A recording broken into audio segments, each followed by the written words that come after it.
Alice's Adventures in Wonderland by Lewis Carroll. Chapter 8. The Queen's Croquet Ground. A large rose tree stood near the entrance of the garden. The roses growing on it were white, but there were 3 gardeners at it, busily painting them red.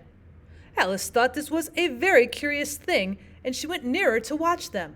And just as she came up to them, she heard one of them say, "Look out now, 5. Don't go splashing paint over me like that." "Oh, I couldn't help it," said 5 in a sulky tone. 7 jogged my elbow." On which 7 looked up and said, "That's right, 5. Always lay the blame on others." "You'd better not talk," said 5. "I heard the Queen say only yesterday you deserve to be beheaded." "What for?" said the one who'd spoken first. "That's none of your business, too," said 7. "Yes, it is his business," said 5, "and I'll tell him. It was for bringing the cook tulip roots instead of onions." 7 flung down his brush and had just begun, "Well, of all the unjust things," when his eye chanced to fall upon Alice, as she stood watching them, and he checked himself suddenly. The others looked round also, and all of them bowed low. "Would you tell me," said Alice a little timidly, "why you are painting those roses?" 5 and 7 said nothing but looked at 2. 2 began in a low voice. "Why, the fact is, you see, miss, this here ought to have been a red rose tree, and we put in a white one by mistake. And if the Queen was to find out, we should all have our heads cut off, you know. So, you see, miss, we're doing our best afore she comes to—" Well, at this moment 5, who'd been anxiously looking across the garden, called out, "The Queen! The Queen!"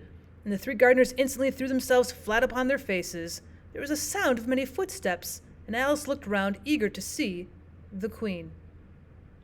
First came 10 soldiers carrying clubs. These were all shaped like the 3 gardeners, oblong and flat, with their hands and feet at the corners. The next 10 courtiers. These were ornamented all over with diamonds, and walked 2 and 2 as the soldiers did. Well, after these came the royal children. There were 10 of them, and the little dears came jumping merrily along, hand in hand in couples. They were all ornamented with hearts. Well, next came the guests, mostly kings and queens, and among them Alice recognized the White Rabbit. It was talking in a hurried, nervous manner, smiling at everything that was said, and went by without noticing her.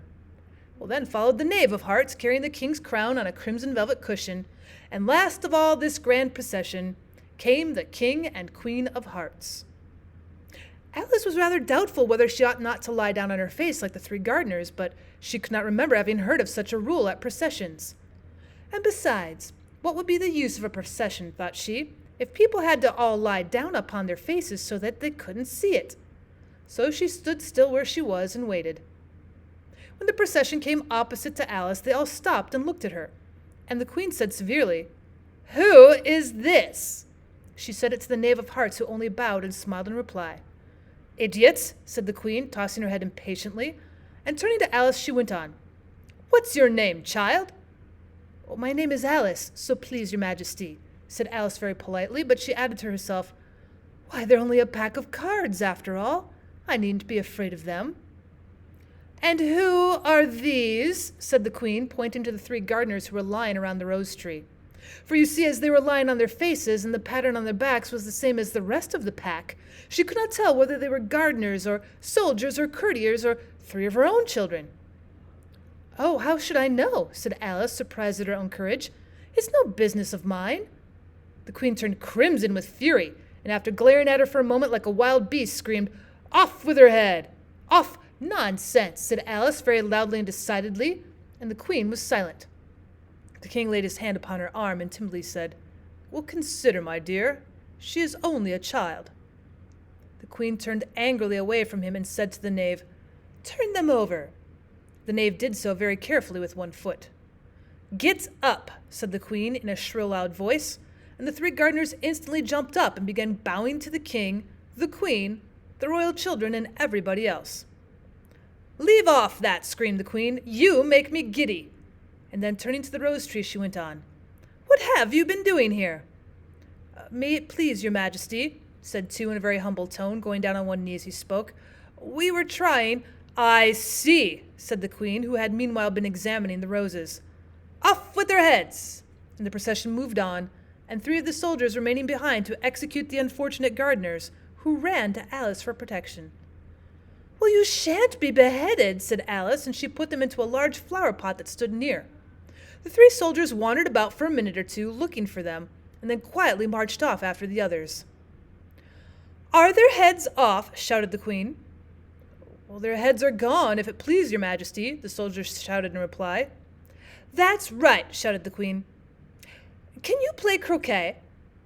The soldiers were silent and looked at Alice, as the question was evidently meant for her. Yes, shouted Alice. Well, come on then, roared the Queen, and Alice joined the procession, wondering very much what would happen next. It's a very fine day, said a timid voice at her side. Well, she was walking by the White Rabbit, who was peeping anxiously into her face. Well, very, said Alice. Where's the Duchess? Hush, hush, said the rabbit in a low, hurried tone. He looked anxiously over his shoulder as he spoke, and then raised himself upon tiptoe, put his mouth close to her ear, and whispered, She's under sentence of execution. What for? Said Alice. Did you say what a pity? The rabbit said. No, I didn't, said Alice. I don't think it's at all a pity. I said what for? Well, she boxed the Queen's ears, the rabbit began. Alice gave a little scream of laughter. Oh, hush, the rabbit whispered in a frightened tone. The Queen will hear you. You see, she came rather late, and the Queen said, Get to your places, shouted the Queen in a voice of thunder, and the people began running about in all directions, tumbling up against each other. However, they got settled down in a minute or two, and the game began. Alice thought she had never seen such a curious croquet ground in her life. It was all ridges and furrows. The balls were live hedgehogs, the mallets live flamingos, and the soldiers had to double themselves up and to stand on their hands and feet to make the arches. The chief difficulty Alice found at first was in managing her flamingo. She succeeded in getting its body tucked away comfortably enough under her arm with its legs hanging down, but generally just as she'd got its neck straightened out and was going to give the hedgehog a blow with its head, it would twist itself round and look up at her in the face with such a puzzled expression that she could not help bursting out laughing. And when she had got its head down and was going to begin again, it was very provoking to find that the hedgehog had unrolled itself and was in the act of crawling away. Besides all this, there was generally a ridge or furrow in the way wherever she wanted to send the hedgehog to. And as the doubled-up soldiers were always getting up and walking off to other parts of the ground, Alice soon came to the conclusion that this was a very difficult game indeed. The players all played at once without waiting for turns, quarreling all the while and fighting for the hedgehogs. And in a very short time, the Queen was in a furious passion and went stamping about and shouting, Off with his head, or off with her head, about once a minute. Alice began to feel very uneasy. To be sure, she not as yet had any dispute with the Queen, but she knew that it might happen any minute. And then, thought she, what will become of me? They're dreadfully fond of beheading people here. The great wonder is that there's anyone left alive. She was looking about for some way of escape and wondering whether she could get away without being seen, when she noticed a curious appearance in the air. It puzzled her very much at first, but after watching it a minute or two, she made it out to be a grin, and she said to herself, It's the Cheshire Cat. Now I shall have somebody to talk to. How are you getting on? Said the cat, as soon as there was mouth enough for it to speak with. Well, Alice waited till the eyes appeared, and then nodded. Well, it's no use speaking to it, she thought, till its ears have come, or at least one of them. In another minute the whole head appeared, and then Alice put down her flamingo and began an account of the game, feeling very glad she had someone to listen to her. The cat seemed to think that there was enough of it now in sight, and no more of it appeared. I don't think they play it all fairly, Alice began in a rather complaining tone, and they all quarrel so dreadfully that one can't hear oneself speak, and they don't seem to have any rules in particular. At least if there are, nobody attends to them. And you've no idea how confusing it is, all the things being alive. For instance, there's the arch I've got to go through next, walking about at the other end of the ground. And I should have croqueted the Queen's hedgehog just now, only it ran away when it saw mine coming. How do you like the Queen? Said the cat in a low voice. Oh, not at all, said Alice. She's so extremely... Just then she noticed that the Queen was close behind her, listening, so she went on, likely to win, that it's hardly worth while finishing the game. The Queen smiled and passed on. Who are you talking to? Said the King, going up to Alice and looking at the cat's head with great curiosity. Oh, it's a friend of mine, a Cheshire Cat, said Alice. Allow me to introduce it." "Oh, I don't like the look of it at all," said the king. "However, it may kiss my hand if it likes." "I'd rather not," the cat remarked. "Don't be so impertinent," said the king, "and don't look at me like that." He got behind Alice as he spoke. "A cat may look at a king," said Alice. "I've read that in some book, but I don't remember where." "Well, it must be removed," said the king very decidedly, and he called the queen, who was passing at the moment. "My dear, I wish you would have this cat removed." The queen had only one way of settling all difficulties, great or small. "Off with his head," she said, without even looking round. "I'll fetch the executioner myself," said the king eagerly, and he hurried off. Well, Alice thought she might as well go back and see how the game was going on, as she heard the queen's voice in the distance, screaming with passion.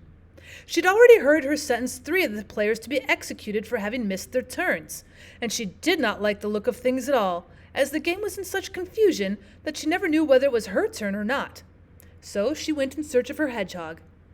The hedgehog was engaged in a fight with another hedgehog, which seemed to Alice an excellent opportunity for croqueting one of them with the other. The only difficulty was that her flamingo was gone across to the other side of the garden, where Alice could see it trying in a helpless sort of way to fly up into a tree. By the time she'd caught the flamingo and brought it back, the fight was over, and both hedgehogs were out of sight. But it doesn't matter much, thought Alice, as all the arches are gone from this side of the ground. So she tucked it away under her arm that it might not escape again, and went back for a little more conversation with her friend. When she got back to the Cheshire Cat, she was surprised to find quite a large crowd collected around it. There was a dispute going on between the executioner, the king, and the queen, who were all talking at once, while all the rest were quite silent and looked very uncomfortable. The moment Alice appeared, she was appealed to by all 3 to settle the question, and they repeated their arguments to her, though as they all spoke at once, she found it very hard indeed to make out exactly what they said. The executioner's argument was that you couldn't cut off a head unless there was a body to cut it off from, that he'd never had to do such a thing before, and he wasn't going to begin at his time of life. The king's argument was that anything that had a head could be beheaded, and that you weren't to talk nonsense. The queen's argument was that if something wasn't done about it in less than no time, she'd have everybody executed all around. It was this last remark that had made the whole party look so grave and anxious. Alice could think of nothing else to say but, "Well, it belongs to the Duchess, you better ask her about it." "She's in prison," the queen said to the executioner. "Fetch her here." And the executioner went off like an arrow. The cat's head began fading away the moment he was gone, and by the time he had come back with the Duchess, it had entirely disappeared. So the king and the executioner ran wildly up and down looking for it, while the rest of the party went back to the game.